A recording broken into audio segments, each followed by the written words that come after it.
Hello, everyone. Good afternoon, everyone. Can you hear me? I suppose you guys can hear me. Uh, my name is Leo Lo. It's 4 p.m. now in Hong Kong. So I'm happy to have this section today to share with you guys on this Global PropTech Online section. Today I will cover the latest PropTech scene in the Asia Pacific region. So again, my name is Leo Lo. I'm a very brief introduction. I'm a chartered estate surveyor by trade. So suppose I work in those of traditional real estate investment, management, as well as the land consultancy services. And I have my own real estate advisory firm based in Hong Kong, and I got branch offices in Singapore, as well as Shenzhen. So I cover the most what we call as the Northeast Asia and also the Southeast Asia region. Because of this background, I started to understand there are many pain points in the very old real estate, or what we call brick and mortar industry. Starting from a few years ago, I started my own PropTech company. And now my PropTech company is working more on the blockchain applications in the real estate industry. For example, we are working out some projects that are going to facilitate the mortgage conveyancing process in my region. And at the same time, because I felt quite lonely a few years ago when I talked about PropTech, so I started Asia PropTech, which may be the very first PropTech community established in the Asia Pacific region. So we keep organizing events, seminars, in order to connect the people in the PropTech industry, including both the traditional real estate side as well as the technology side. And starting from last year, we started also to monetize the PropTech ecosystem as well. So now we are raising a VC fund to create an ecosystem in the Asia Pacific region to be part of the VC ecosystem as well, because we think that it's still blue ocean in Asia Pacific VC investment environment. And we are very connected with the local governments, the officials. We are talking about also setting up something in the what we call Greater Bay Area, which is the southern part of China, including Guangzhou, including Shenzhen, which is the home of Tencent, as well as Hong Kong, Macau. It's a very big market here, because I think we have different PropTech hubs in London, in New York, but in Asia Pacific, honestly, I don't think there is anyone up till this moment. Maybe next year, Singapore or Hong Kong will probably be one of them. Yeah. So today I'm very happy to share maybe some of the latest development of PropTech in Asia Pacific region. So it's a very common saying that we may overestimate the technology impact in the 2 years, but of course we are underestimating something within the next 10 years.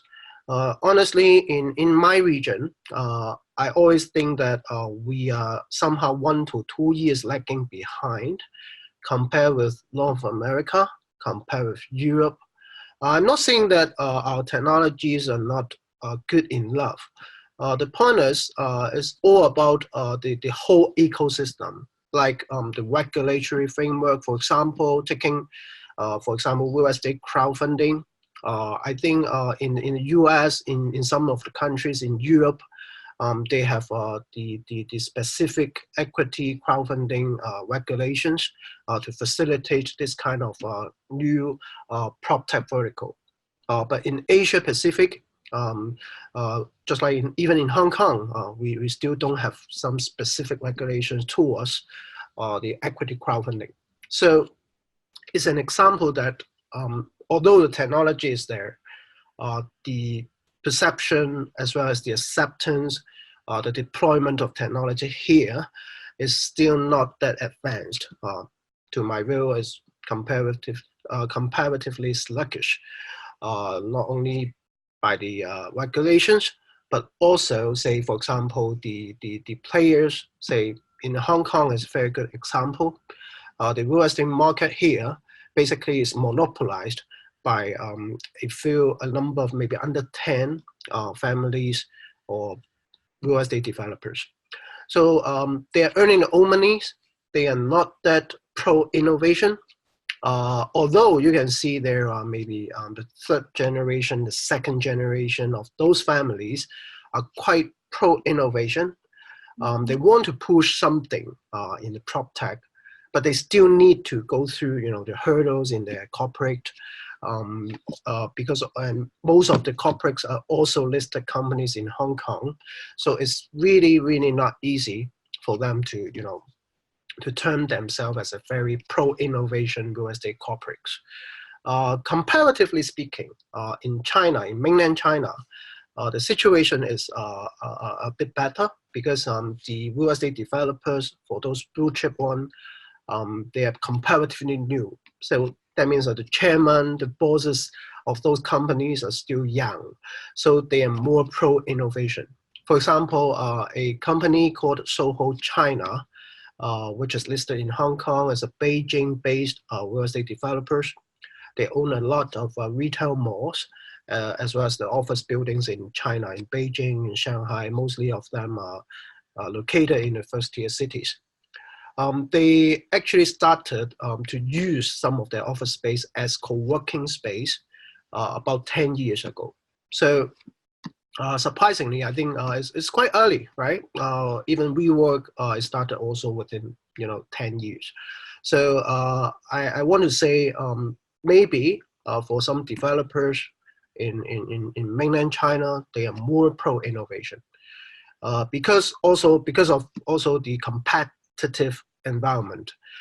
We always talk about in the recent 6 months whether there are any top 10 real estate developers in China that may collapse. So they need to strive for survival. In order to do that, they need to embrace the innovation. But say in Hong Kong, whatever they build, especially in the residential market, there are still people queuing up for buying the homes, buying the flats. It's different. For other countries like Southeast Asia, I think the ecosystem there are maybe better, especially for startups. So it quite depends. But as a whole, I think in Asia Pacific region, if you guys from Europe, from North America are talking about this PropTech 3.0, I think maybe I reckon that in Asia it's kind of a PropTech 1.0 or 2.0. So in this table is something not that it's a very basic PropTech 101 thing. But to me, I just want to illustrate that, say, maybe in our region, O2O, VR, AR, even IoT are very commonly used now in the real estate market. Blockchain, data analytics, AI are still, there are still room for development. So there's some key developments in the whole prop tech. I think some of you guys are expert in prop tech, so I don't want to go through it in fair details. But one point I would like to highlight is about the APEC startups account for over 60% of total investment in prop tech. So actually, in terms of the number of startups, I can say that we have a lot in the APEC region. And in terms of the investment amount, interestingly, 3 out of the top 5 most funded prop tech companies are actually coming from China. So to me, China, India, the United States are very similar. They have the very big domestic markets. Honestly, I think prop tech, the term, is not, hasn't been discussed yet in China. So although there are many companies doing their own, they are doing something great, they are doing something related to real estate industry, but they never or haven't started to consider themselves as prop tech. Maybe from this year or next year, prop tech, the term, can be brought into the mainland China. But of course, for Southeast Asia, for Northeast Asia, say Korea, Japan, Hong Kong, we already started to name all these companies as prop tech company. So there's a very big market in the real estate industry. As I mentioned, 3 out of the top 5 most well-funded company, prop tech company, actually is coming from China. But most of them are actually the, I can say, is prop tech 101, 1.0. That means their platform, their MLS. I am still seeing that there's a room for other types of prop tech company that can grow further. For example, construction tech is recently heavily discussed in our region, because we are very populated, not only China but also the whole Southeast Asia. We have nearly 500 million people. Affordable housing is always an issue that even the governments put much concern on it. So here's some number. As mentioned, 60% of the world's total prop tech investment go to APEC. China, or Greater China, including Taiwan, including Hong Kong, Macau, shares the 50% out of the pie. Japan, Korea are also doing great. We are very connected with those Korean prop tech startups. Japan as well. Of course, Japanese always great in innovation. Although somehow they work themselves under the radar, it seems to me that they are still great in different kind of prop tech solutions. India, of course, is a big market. They're quite independent if we are having the whole APEC perspective. So they have very big domestic market. ASEAN is very active because of the startup ecosystem. Singapore, Malaysia, both countries are very pro-innovation. Even Indonesia, Vietnam, the population is very large there. So there are many O2O platforms or PropTech 1.0, 2.0 solutions are emerging in those markets. When we look at PropTech, we also need to look into also the real estate investments. I can say that it's very active. Many Northeast Asian investors, Singaporean investors, Malaysian investors going to Indo-China as well. So when we talk about the whole ASEAN region, we also need to put concern on also Thailand, also Myanmar, also Cambodia as well. I think within our ecosystem, we have quite a number of prop tech companies from those Indo-China region as well. So Australia is, of course, is also advanced. We also always talk to each other about the prop tech development. I think they are quite doing good in especially not only the platform or the home selling platform, but they also start something in blockchain. They are doing good in somehow the platform for real estate investment and financing as well. So here are some characteristics of PropTech in Asia. As mentioned, the government support is very important.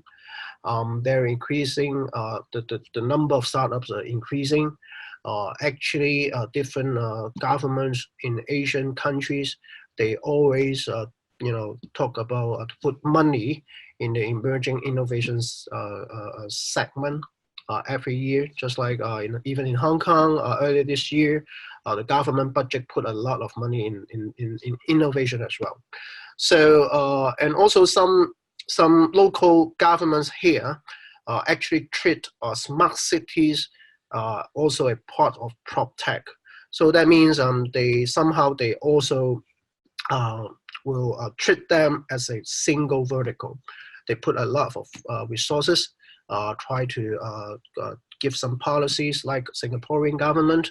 Earlier this year, they have the information industry map that try to help the facility management as well as the real estate brokerage I mean, in terms of the prop tech to develop. So China and India are very having a massive population, as mentioned. So you can see some names here. There are 2 Chinese companies out of the top 3. One is Aiwu and one is Fang Didi. So they are, and also Lenjia is a very good example. You can see Lenjia is an O2O real estate agency platform, but they already got a very large amount of investment from not only the domestic VC, but also some international VC. And you can see here in this slide, you notice that there is China Internet Giant also put the investment there. So in China, we call BAT, Baidu, Alibaba, and Tencent. So it's kind of, Baidu is kind of a Chinese version of Google. Tencent, I think some of you guys should know about the WeChat, right? WeChat is under Tencent. So even for those these Chinese internet giants, they also invest in prop tech heavily. So you can see also the green dot China Vanke. Vanke is one of the blue chip real estate developer here. They are also active in looking for some prop tech company for investment. So in mainland China, you can see, as mentioned, the giant, the VC, the international VC is also coming. For example, Fifth Wall, a prop tech dedicated VC, they are also coming to Asia, as I know. Even for some domestic property developer like Country Garden, Evergrande, they try to partner with some technology companies. Like Evergrande, they have over 400 real estate developments in China. They have a JV with Tencent, targeting on those real estate developments using the property management system on the platform. So it's also kind of prop tech, and the market is so big for them to deploy all the solutions for those over hundreds of real estate developments. So I will always show this slide in my recent talks. So I just want to say about the most saturated sectors. If you want to do something, or if you guys coming from other continents that want to conquer or to come to Chinese market, please be noted about these quite saturated sectors. Like O2O, I think it's very crowded now. For sharing economy, the co-working, co-living space, I think this kind of business models are also very crowded, very competitive. Comparatively speaking, these are still blue ocean. So data analytics, even valuation, because for my profession, I'm chartered surveyor. I'm quite keen on this kind of things, and I can tell you guys that actually for example, AVM, the automated valuation model, is now emerging in China and also Hong Kong and also some countries in our region. So maybe the mortgage conveyancing, the transaction conveyancing based on the data, based on blockchain, these kind of thing, I think we should pay attention to them. So here, this slide shows some points or trends. I think I have talked about it a bit before. There are some developer in Southeast Asia like Singapore, Capital Land, Thailand, Sansiri. They also launched their corporate VC focusing on the PropTech investment. Here are also some highlights. JLL, they launched an investment arm in India in 2016. Hang10 is the JV with 2 big companies, Tencent and Evergrande. There are many in-house incubators in those real estate developers in China. It's kind of, it's quite interesting, to be honest. As I mentioned, they're competitive. They need to innovate themselves, and they are very open to establish their own corporate VC as well as the incubator in-house to push the PropTech development. And also there are increasing number of, say, VC in our region as well. Even HP Ravis from Europe, they are also looking for some innovation or PropTech solutions in Asia. Millennials, I think the population here in Asia is very young, so it's worth mentioning about the millennials' impact on what kind of PropTech solutions that would be popular in our region. Recently, I always take an example, a recent example. I have some students in Hong Kong. They have the final year project. They need to solve, the Hong Kong housing problem. We are very sad that we just live in a 10 square meter, 20 square meter studio flat for maybe 2 to 3 people. So they suggest maybe we can use VR, AR together with an omni-track view. That means maybe over 50 or 60% of the daily life can be put in such a confined area by using such gadgets. So to be honest, I'm not surprised by this kind of technologies because they're there. But the concept is, I'm quite impressed that the millennials, the students, suggest these solutions to solve the problem. That means they actually accept this way of living, or this kind of style of living in a very small area, but you can do many things with technologies. So it's kind of a concept change, it's a mindset change instead of the technology. Because as mentioned, why we are lagging behind 1 to 2 years is not about technology, it's all about the perception. So millennials, I think we should pay attention if you look into the PropTech scene in Asia Pacific region. So there's some trend by those millennials, driven by them. Pop-up store, technotainment is also a focus. Affordability, because we have a huge young population, but not all of them are rich, especially in those emerging markets in Southeast Asia. Modular housing is also popular now, even for some governments in Asia. Like Hong Kong, as an example, is a very good place for using modular housing, I think, because we have very high labor cost, and modular housing can really help in lowering the construction cost, to build more houses, to get the housing prices lower. We have the highest housing prices in the world. So data, big data. I talked to some AsiaPac institutional investors. Actually, Asia PropTech, I mean the community, we had some closed-door meetings with them earlier this year. I think they just started to look into PropTech. What concerned them very much is about the data. Say, how can they use the data? How can they treat the data? And also how the data or any other PropTech solutions can redefine the real estate. So again, data and also real estate as a service concerns the institutional investors in Asia-Pac very much. So blockchain, I think I'm running out of time, but blockchain, I can share a bit, a showcase in, I think every people talk about blockchain, I think in the world, not only APAC, Asia-Pac, but in Asia-Pac, we are also picking up. Say, for example, we have a showcase, a case study in Hong Kong last year. It's about the Bank of China property mortgage valuation system. What actually is a government driven with the private sector as well, to use blockchain to streamline the whole mortgage conveyancing. So it's on the media here in APAC, in Hong Kong. The blockchain is a ledger. Honestly, it's nothing magic, but it tries to solve the clumsy process that involved in a mortgage inquiry between different parties, like the mortgagee, the mortgagor, as well as the surveying firms, the solicitors. If all the records can be put on the blockchain, all the process can be put on the blockchain together with AVM, we hope that, okay, say this is the Bank of China screen, we hope that we can really streamline the whole conveyancing process.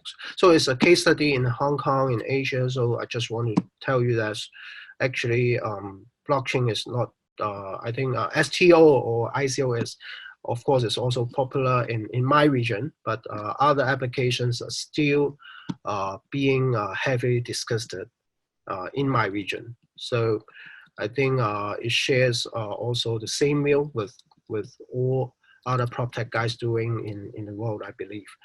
And finally, I want to share one more case happening in my region. Actually, a provincial city in southern China. The governments are looking for some real estate development that can bring in the cultural and also the PropTech elements. So there is a proposed 500,000 square meters real estate complex in China. The potential, the investors and also developers need to talk to the local government by bringing in the PropTech solutions. So it's a very, it's a tall building, it's a landmark building in the city. Basically, the concept is in China, we treat PropTech is not some, fermented things. We are actually treating them as a combined force. That means if we only have one PropTech solution, that's not enough. We need to be the Android system or iOS for PropTech. That means a real estate building or property is just a hardware. So now in China, there are many projects. They want to build the operating system, putting different PropTech solutions, just like apps, on the platform and then integrated with the real estate hardware. So that is something I want to share with you guys. That is the latest mindset we treat real estate in my region by PropTech. So you can see these are some fancy slides. There's some different solutions, PropTech solutions like VR, AR, space experience. Apologies for there's some Chinese language here, but yeah, these are some examples that we can how to make a better utilization of the space. In the past, maybe we just talk about the usage value per square meters, but in our region, we are now treating how much, say, data generation can be done in a physical space. So that is something I would like to share with you guys as well, because it's happening. So yeah, that is my presentation. Maybe okay, let me check the Q&A part to see any question you guys asking. Oh, sorry, it seems that I can't open it. Let me try again. Right. Oh. You can see my screen, right? But I don't know why I can't click the Q&A box. Anything I can do? Oops. Why? Oh, okay, I got it. So, wow. Okay. Maybe I can answer this question first. I'm not sure whether you can still see my screen. Right. Okay, so China's investment in Latin America. I'm not sure whether you have heard about the Belt and Road policy that is highly promoted by the Beijing government. That is something like the Beijing government encourage the private sector to do more investment along the belt and also the road. Belt means connecting the China to the Eastern Europe, even to the Central Europe. For the road, that means connecting China to the Southeast Asia and then to East Africa. Apologies that maybe Latin America is not included, but actually, Chinese government is very aggressive. I'm not talking about trade war between US and China, but, I know that in terms of real estate investment, even for my own business, we deal with some Central America country like Panama, in terms of real estate investment. But talking about prop tech, I think maybe it's a bit early. It's a bit early to talk about it. As I mentioned, the Chinese investment, the money, the smart money, is kind of still being put locally. So because we have the big domestic market, so still can accommodate many investment in prop tech within the mainland China. So yeah, that's the situation. And okay, Henrik from Norway, right? Yeah, I met you last week in Helsinki. We thought China were very high tech with crazy smart city projects. Okay, this is a very common question because when some media interviewed me, I always say that okay, China or even for the APEC is somehow lagging behind, and those interviewers, the media always also challenge me. Oh no, you know, China is so innovative, maybe in your eyes or in their eyes. But I want to say, okay, we have the technology. To clarify again, I think we have the technology, but the point is, it's about the ecosystem, like the government, the regulatory framework, as well as the participants in this industry. Just like in China, I can say that there are many tech or startups in China, just like a sharing bike. I'm not sure whether you have heard about the sharing bike industry actually collapsed in China starting from last year. At the very beginning, they were great. Even there's a joke that we don't have the enough color to coloring different, you know, sharing bike. I mean the bicycles.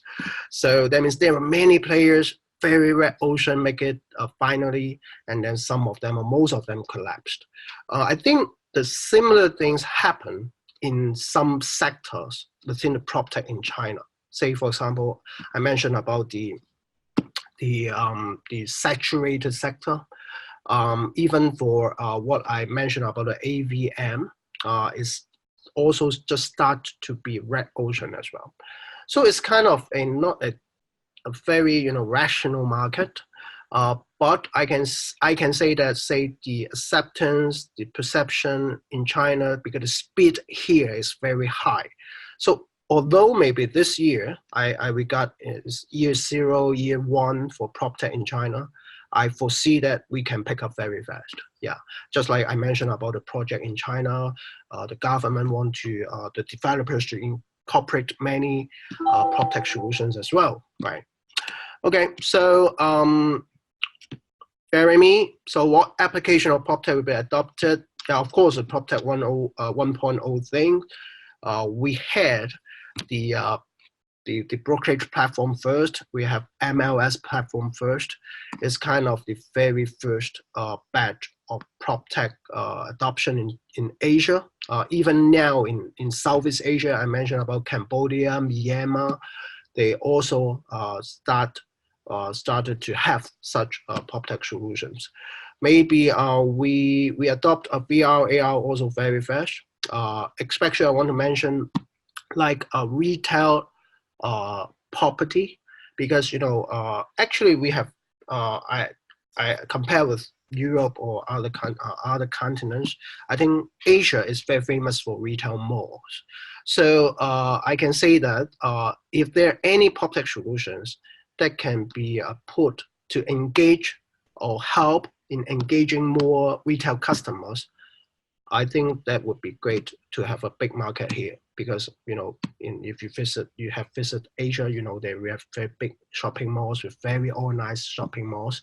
I know there are many developers like in Hong Kong, although I said they're not competitive in residential real estate market.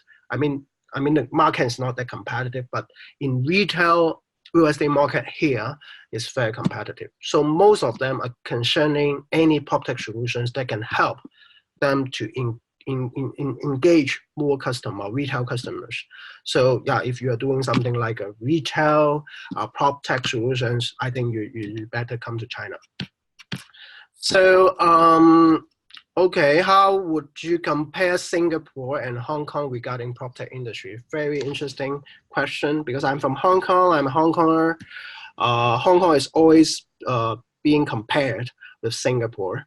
Honestly, I think Singapore gets a better startup ecosystem. As I mentioned, the government is also helpful. Hong Kong government is a bit sluggish, and also you need to think about that. Hong Kong is part of China, so Hong Kong is not actually an independent, such independent jurisdiction.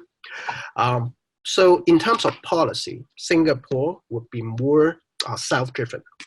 But Hong Kong is still good because maybe due to the trade war, Hong Kong is positioned as an innovation hub by the Beijing government I think in May or June this year. They announced that. So that means I mentioned about Greater Bay Area, the southern China, including Shenzhen, Hong Kong. It would be positioned as a hub that is very pro-innovation. And given we have the biggest real estate market, we have the big population in this so-called Greater Bay Area, as well as the real estate market here is very active. So I still see, if we are talking about PropTech, I would vote for Hong Kong. Yeah, that may be have more potential to be the hub in the Asia, because it's still a gateway to the mainland China. I'm not saying that Singapore is not good. Singapore is great. They're very innovative, but given the conditions, I think Hong Kong is still all right to maybe be the PropTech hub in Asia Pacific region. So, right, yeah, thank you. Let me check. I think I'm not okay. I'm not sure whether it's same, but okay, maybe I take this one more question. I think time is running out. Thank you for the presentation. Studying in Shanghai, so I think you know Shanghai, you know China very well, right? So on real estate development, okay, by the way, okay, sure. Please connect with me. You can find me out from LinkedIn if you want to do so. So I think I also travel to Shanghai very much from time to time. Just back from Shanghai last week. Actually, just after the Reco Tech in Helsinki, I flew to Shanghai. There was another PropTech summit. I'm partnering with a company called Zhuai. Zhuai is also a quite successful platform that targets for bringing the overseas real estate developments or investments through the platform to the brokers in China. So as a company also backed by Tencent. So once again, Tencent, Baidu, Alibaba, they are very active in also investing in the PropTech or even construction tech segment. Yeah. All right, so maybe I see one more question. How do you see globalization, more and more people move? Okay. So, sorry, I lost the question. Okay, to really being used. Okay. Yeah, I agree. I agree that more people will move to the cities that is enabling PropTech. Of course, it can bring convenience to the citizens. Just like I mentioned, many people treat, or many local governments here treat smart cities as a part of PropTech, or PropTech is part of smart cities. Yeah, so I agree. All right, so thank you very much for you guys, and I hope that I can see you guys around in different PropTech conferences, or even for other sections of Global PropTech Online. So thanks, Walter, for lining me up with you guys, amazing PropTech players over the world. All right, thank you so much. Thank you. Cheers. Have a nice day. Thank you so much for your time today. It was a great keynote, and everyone, thank you for attending. Have a nice day, and hope to see you soon. Okay, thank you. Bye-bye. Bye-bye.